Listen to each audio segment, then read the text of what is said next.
Salam sejahtera di dalam Tuhan Yesus Kristus yang mencurahkan berkat dan penguatan bagi kita hari ini. Senin 21 April 2025. Para pendengar Renungan Oasis Fajar, mari kita berdoa.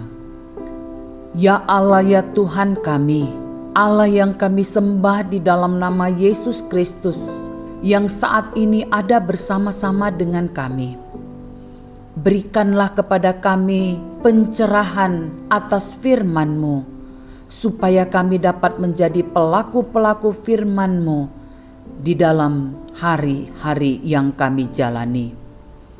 Dalam nama Tuhan Yesus kami berdoa. Amin. Saudaraku, pembacaan firman Tuhan terdapat di dalam kitab Esra 7 ayat 7 hingga 10. Juga berangkat pulang ke Yerusalem beberapa rombongan orang Israel dan imam, orang Lewi, penyanyi, penunggu pintu gerbang, dan budak di bait Allah pada tahun ke-7 zaman Raja Artasasta. Lalu tibalah ia di Yerusalem pada bulan ke-5, yakni pada tahun ke-7 zaman raja itu. Tepat pada tanggal 1 bulan pertama, ia memulai perjalanannya pulang dari Babel, dan tepat pada tanggal 1 bulan ke-5, ia tiba di Yerusalem, oleh karena tangan murah Allahnya itu melindungi dia. Sebab Esra telah bertekad untuk meneliti Taurat Tuhan dan melakukannya serta mengajar ketetapan dan peraturan di antara orang Israel. Bertekad demi firman. Inilah yang menjadi judul Renungan Oasis Fajar pada hari ini, dan ayat penekanannya pada ayat ke-10. Sebab Esra telah bertekad untuk meneliti Taurat Tuhan dan melakukannya serta mengajar ketetapan dan peraturan di antara orang Israel.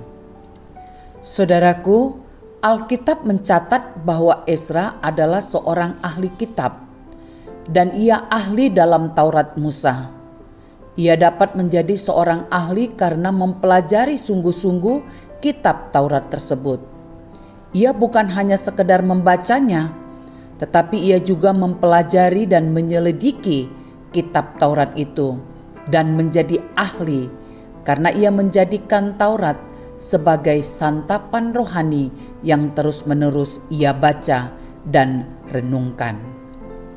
Tidak seorang pun dapat menjadi ahli dan mahir dalam sesuatu bidang tanpa ia mau terus membaca, mempelajari, dan meneliti sesuatu yang sedang ditekuninya. Ternyata apa yang dilakukan Esra adalah kunci bagaimana ia mengalami banyak hal yang luar biasa dalam hidupnya. Dan salah satunya adalah kepercayaan dari Artasasta, seorang raja atas suatu bangsa yang tidak mengenal Allah. Belajar dari Esra untuk dapat menjadi pribadi yang berhasil di dalam Tuhan, kita juga harus tekun di dalam membaca firman Tuhan agar dapat mengerti kehendak Tuhan. Bukan hanya sekedar membaca, tetapi juga sungguh-sungguh mempelajarinya, menelitinya, dan merenungkannya. Oleh sebab itu, menjadikan firman Tuhan sebagai makanan rohani yang harus dinikmati dan direnungkan tiap hari merupakan pilihan yang tepat. Saudaraku, tahukah kita kunci utama keberhasilan Esra sebenarnya terletak pada ayat ke-10. Dikatakan bahwa Esra telah bertekad untuk meneliti Taurat Tuhan dan melakukannya serta mengajarkan ketetapan dan peraturan di antara umat Israel. Tekad adalah suatu kemauan yang kuat yang tidak dapat dipengaruhi oleh apapun.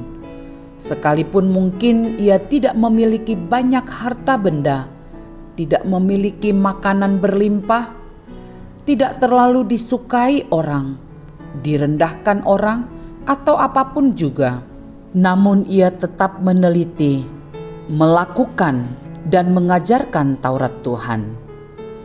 Esra tidak berhenti melakukannya hanya karena ada hal-hal yang seolah-olah merintanginya, karena ia memiliki tekad. Inilah yang menjadi pesan Tuhan bagi kita, bahwa hari-hari ini banyak orang percaya yang kurang memiliki tekad yang kuat di dalam pengiringan mereka kepada Kristus. Bukannya tidak memiliki kerinduan ataupun tujuan, hanya kurang memiliki hasrat atau dorongan hati yang kuat untuk melaksanakannya. Penegasannya, dengan tekad yang kuat, kita dapat mengalahkan segala kelemahan dan rintangan. Mari kita berdoa. Mampukan kami Tuhan untuk bertekad melakukan yang terbaik bagimu selalu. Dalam nama Tuhan Yesus, haleluya, amin. Saudara-saudaraku yang kekasih, demikianlah renungan Oasis Fajar hari ini. Tuhan memberkati kita. Amin.